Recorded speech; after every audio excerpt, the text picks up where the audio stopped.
our women were raped, our children were killed. Why do we need a Pakistani to raise my issue? We don't need them. Guns didn't fall from the sky. These guns will, it's now an open secret, and I'm not saying it. Presidents of Pakistan have said it. Raising these issues is, in essence, it's to befool the international community. We have seen, that Pakistan keep raising the issue of Jammu and Kashmir on international platforms. They are not leaving any event, without this issue. So, do you believe that Pakistan is really sympathetic to the Kashmir cause? Before going even into that question, whether they're sympathetic to us Kashmiris or not, why do we need a Pakistani to raise my issue? I am a Kashmiri. There are other Kashmiris. There are people in Kashmir, in Pakistan, administered Jammu and Kashmir, Gilgit-Baltistan, the Valley, Jammu, Ladakh. All these places there are Kashmiris. Why do we need Pakistanis to raise the issue? And when you come to first of all, we don't need them. Second thing is they don't have any, legal standing or locus standi in this. When you come about sympathetic, that I find a very, cruel question.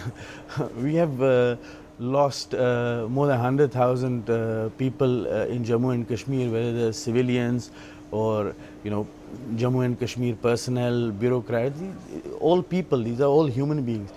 Guns didn't fall from the sky. These guns will, it's now an open secret, and I'm not saying it.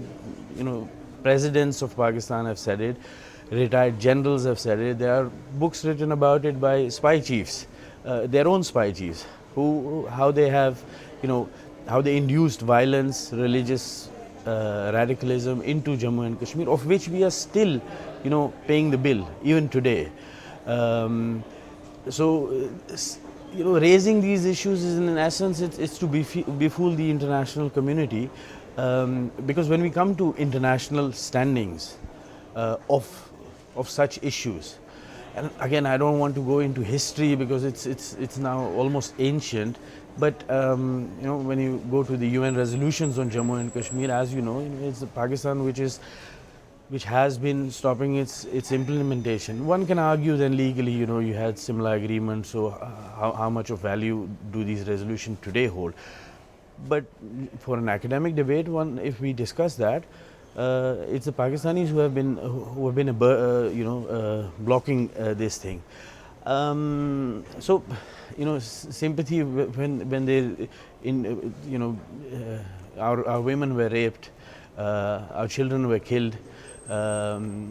Religious fanaticism was high feeling in Kashmir.